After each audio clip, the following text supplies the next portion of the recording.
हरे राम हरे कृष्ण। श्रीमद् वाल्मीकि रामायण के अयोध्या कांड के 66वें सर्ग की कथा करेंगे। महाराज दशरथ का प्राणांत हो चुका है।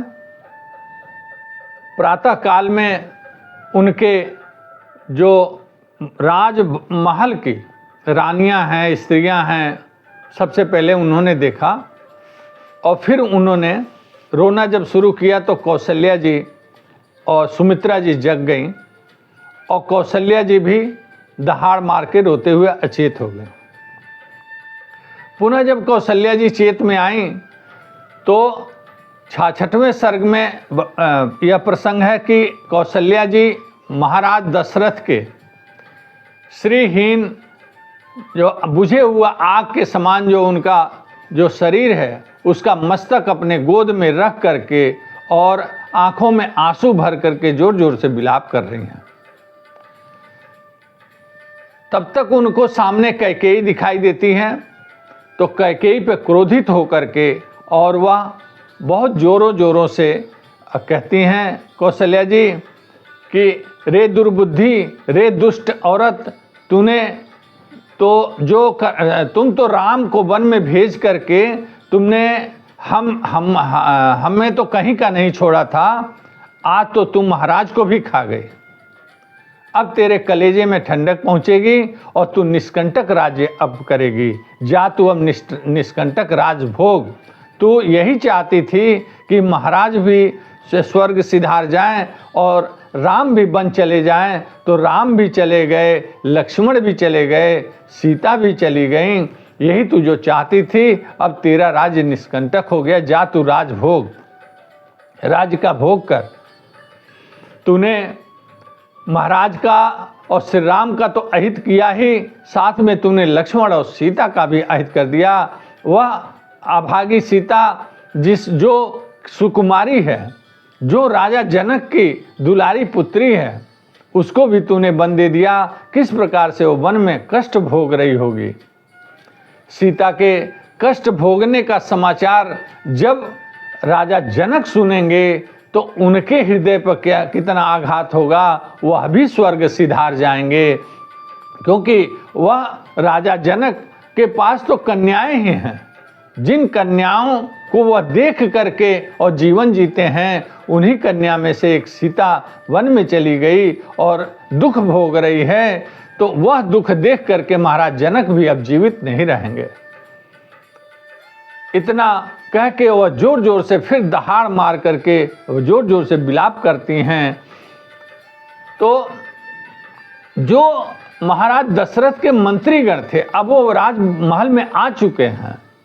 मंत्री लोग आपस में मंत्रणा करते हैं, राय करते हैं, सलाह आपस में एक दूसरे से मशविरा करते हैं और राजपुरोहित वशिष्ठ जी के आज्ञा से अब वह महाराज दशरथ के शव को तेल के नाव में वह डुबो करके रखने की आपस में वह लोग यह एक निश्चित राय बनाते हैं कि महाराज के शव को, क्योंकि उनका कोई भी पुत्र यहाँ मौजूद नहीं है, कोई भी पुत्र यहाँ उपस्थित नहीं है, इसलिए महाराज के शव को तेल के कड़ाहे में तेल में डुबो दिया जाए।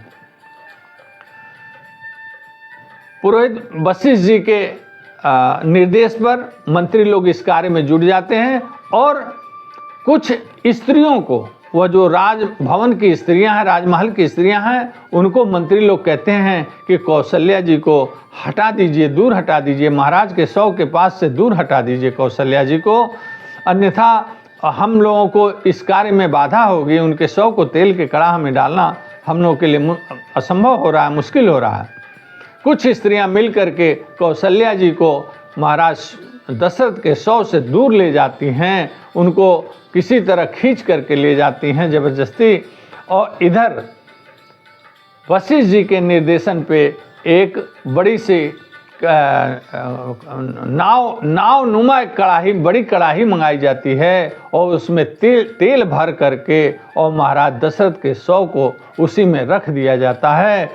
यह दृश्य देख करके भी राजमहल की रानियां जोर जोर से रोने लगती हैं, बहुत जोर जोर से विलाप करती हैं। राजभवन के जितनी स्त्रियां हैं वो रो रही हैं।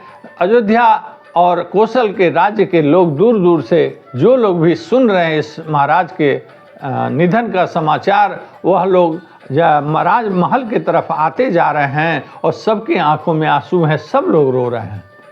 यहाँ तक कि अयोध्या नगर के जो नर नारियां हैं वह सब अपने अपने घरों में रो रहे हैं। यहाँ तक कि जो महिलाएं हैं, जो नारियां हैं, वो अपने घरों में विलाप कर रही हैं, जोर जोर से रो रही हैं। ऐसे धर्मात्मा महाराज दशरथ के इस स्वर्गवासी हो जाने के समाचार से जो अयोध्या की नारियां हैं वो और भी दुखित हैं। वह जोर जोर से विलाप कर रही हैं अपने अपने घरों में।